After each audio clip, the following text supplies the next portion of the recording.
Hello everyone. Welcome back to today's story. In this episode, we continue the harrowing journey of Tu Tien and her baby Anna after days of being held captive. While hope slowly fades in isolation, Jack refuses to give up, working closely with the police to uncover the truth behind their disappearance. What follows is a tense rescue operation, a heartbreaking confrontation, and the arrest of the two people no one expected to cross such a dark line. This is not just a story about being saved. It's about endurance, justice, and a family fighting their way back from fear. Stay with us until the end to witness how courage and persistence finally bring light to the darkest days. And don't forget to subscribe to help us reach 10,000 subscribers. Your support truly means the world to us. Tu Tien no longer knew how many days had passed since she and Anna were taken. Time inside the locked room had lost its meaning. There were no windows, only a single dim bulb hanging from the ceiling, flickering slightly whenever the wind brushed against the old wooden walls. The air smelled of damp earth and dried herbs, a scent that clung to her clothes and hair, making every breath feel heavy. Anna lay curled against Tu Tien's chest, her small body warm but restless, waking often and crying in confusion. Tu Tien rocked her gently, whispering the same words again and again, as if repetition alone could protect them. "It's okay, baby. Mama's here. Mama won't leave you." But inside, fear gnawed at her relentlessly. She remembered the night they were taken with painful clarity.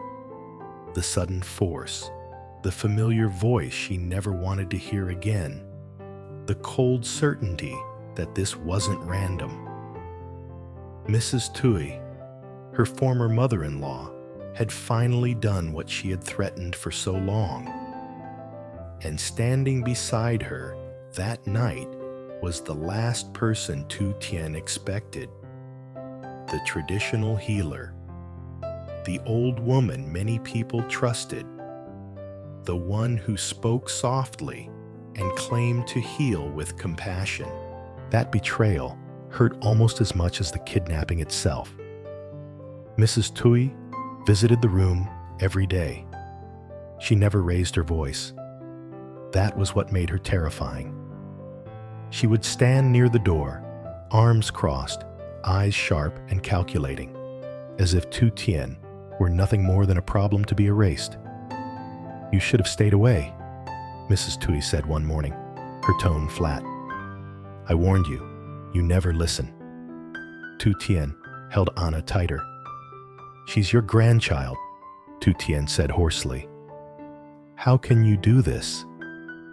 Mrs. Thuy's lips curled slightly, not quite a smile. "She shouldn't exist," she replied, "and neither should you." The traditional healer remained silent in the corner, avoiding Tu Tien's gaze. Her hands trembled slightly, betraying the guilt she tried so hard to hide. Meanwhile, far away from that dark room, Jack was living a different kind of nightmare. He'd been searching for Tu Tien and Anna for days, days without sleep, days fueled by fear, guilt, and a growing desperation that threatened to swallow him whole. He retraced every place Tu Tien might have gone, questioned anyone who might have seen her, replayed every conversation in his head, wondering what signs he had missed. The police investigation was already underway when Jack brought up Mrs. Thuy again. "She's behind this," Jack said firmly, exhaustion evident in his bloodshot eyes. "She's hated Tu Tien since the beginning. She's threatened to take Anna away before." This time, the officers listened closely. Phone records revealed frequent contact between Mrs. Thuy and the traditional healer in the days leading up to the disappearance. Financial transfers followed, small but deliberate, enough to raise serious suspicion. Surveillance footage eventually showed a vehicle registered under the healer's name leaving town late at night, heading toward a remote area. It wasn't enough to act immediately, but it was enough to keep digging. Every hour felt like torture for Jack. He imagined Tu Tien alone, terrified, holding Anna through endless nights. The thought that Anna might be hungry, cold, or sick made his chest ache with a pain so sharp he could barely breathe. Then finally, the breakthrough came. A brief phone signal, just seconds long, was traced to an isolated house far from the main road. The signal disappeared almost immediately, but it was enough. The location matched the route seen on the old footage. "This is it," the officer said. "We move now." Jack didn't hesitate. Police vehicles sped through the early morning darkness, tires cutting through damp gravel roads. The sky was still gray when they arrived, fog hanging low around the small, weathered house hidden among trees. It looked quiet. Too quiet. Officers surrounded the property swiftly, weapons drawn, every movement precise. Inside, Tu Tien sensed something before she heard it. A strange stillness settled in the air, followed by the faint sound of footsteps outside. Anna stirred in her arms, letting out a soft cry. Tu Tien's heart slammed violently against her ribs. Fear surged, but beneath it, something else stirred. Hope. The door burst open. "Police!" a voice shouted. "Don't move!" Chaos erupted instantly. The traditional healer screamed, dropping to her knees as officers rushed in. Mrs. Thuy tried to bolt toward the back door, her calm facade finally cracking, but she was intercepted within seconds. Strong hands forced her to the ground as handcuffs snapped around her wrists. "No! You don't understand!" she screamed, thrashing violently. "She deserved it!"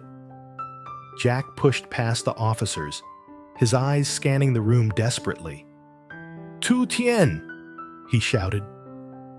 From the corner, Tu Tien looked up. For a split second, neither of them moved. Then Jack saw Anna's tiny hand clutching Tu Tien's shirt, her face pale but alive. Jack dropped to his knees.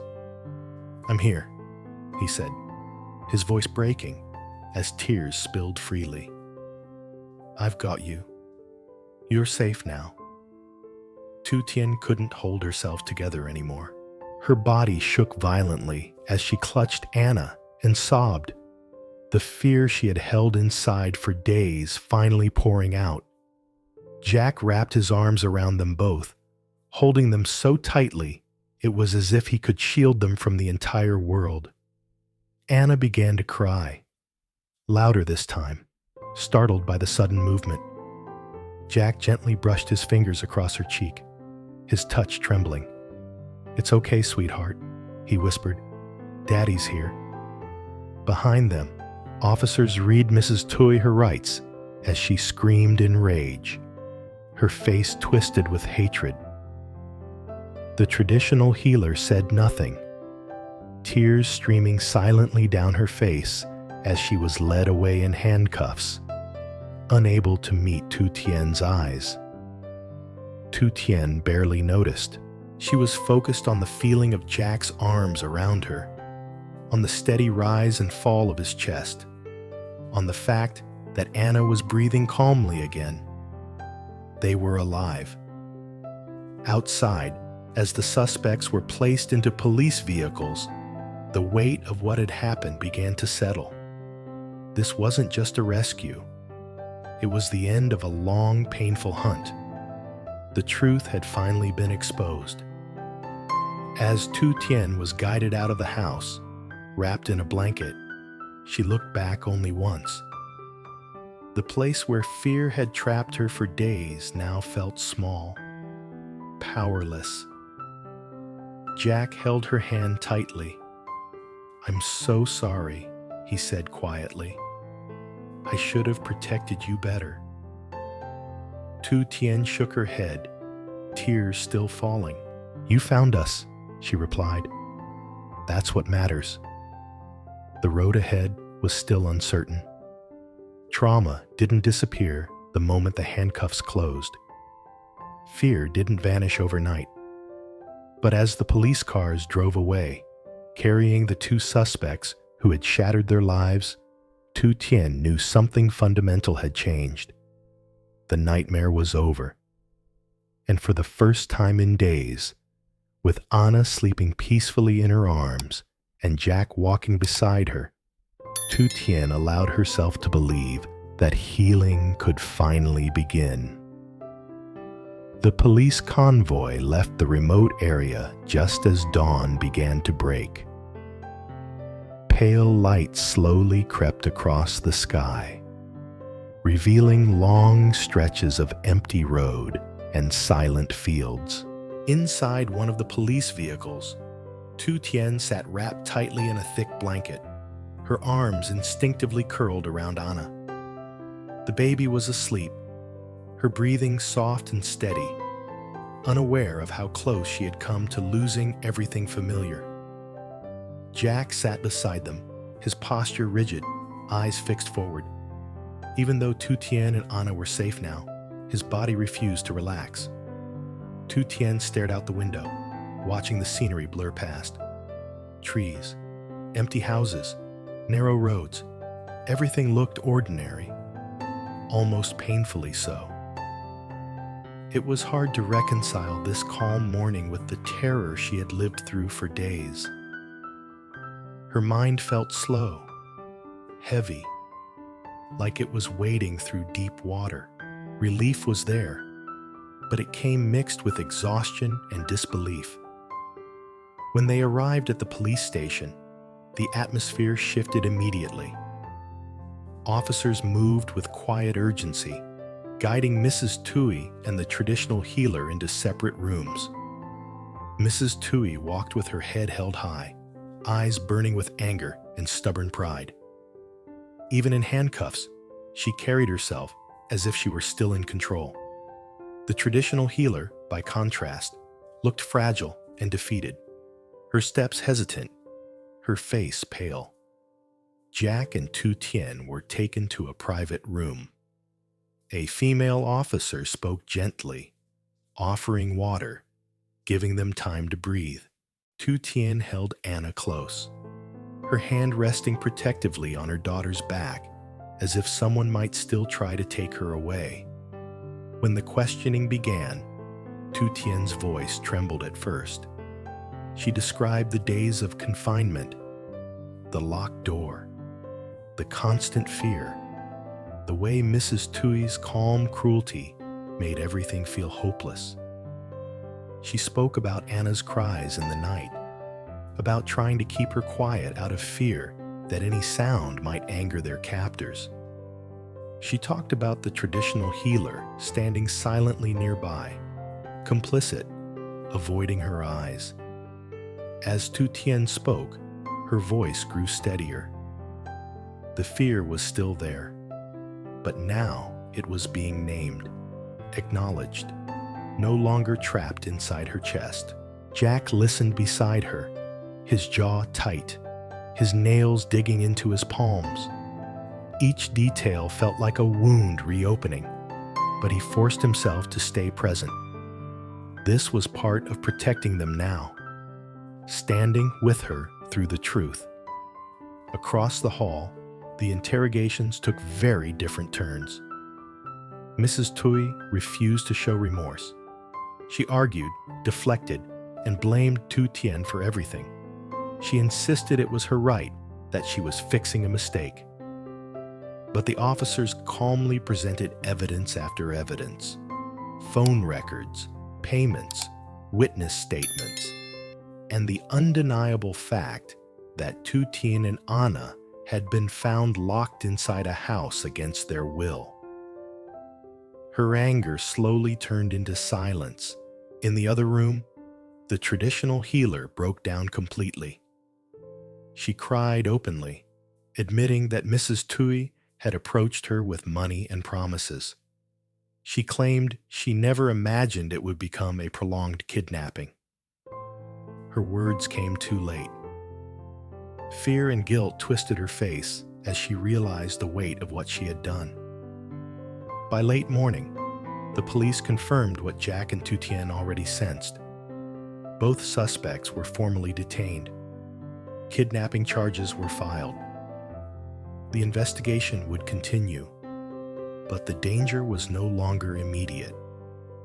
Mrs. Thuy and the traditional healer would not be walking free.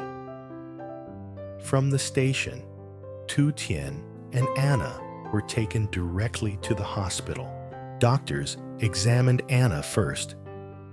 They checked her temperature, listened to her heart, measured her weight.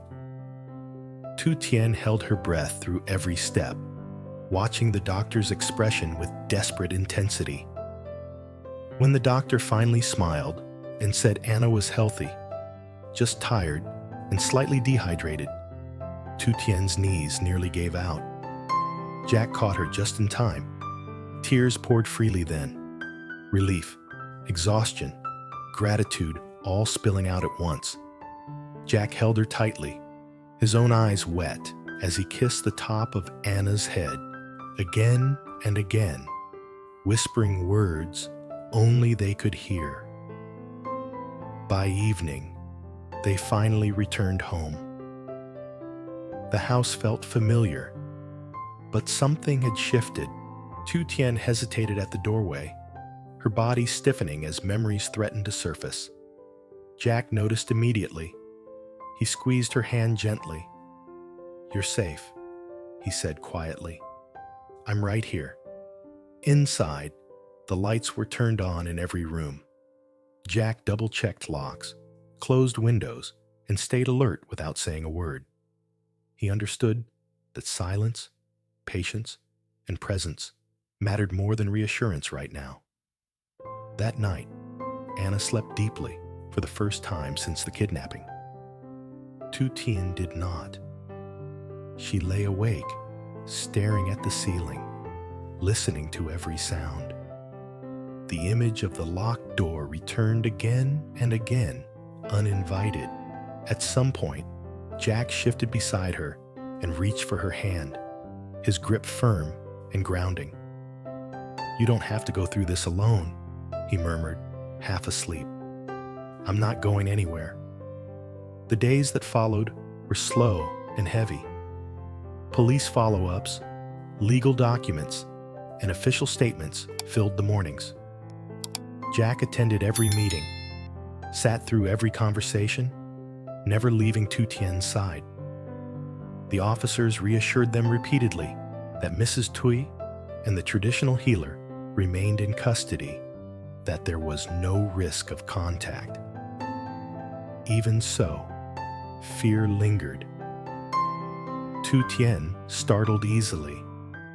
She checked Anna's crib repeatedly during the night. She flinched at unexpected knocks or ringing phones. Jack adjusted his routine without complaint, staying home more, moving through the house quietly, making sure Tu Tien never felt alone. Anna, too, showed subtle changes. She cried more easily, clung tighter, slept better only when held. Tu Tien welcomed the closeness. Holding Anna reminded her why she had endured everything, why she would keep moving forward. One quiet evening, as Jack rocked Anna to sleep, Tu Tien finally spoke the thought that had haunted her since the rescue. "There were moments," she said softly, "when I thought we'd never get out." Jack looked up, pain and love flooding his expression. "I know," he replied.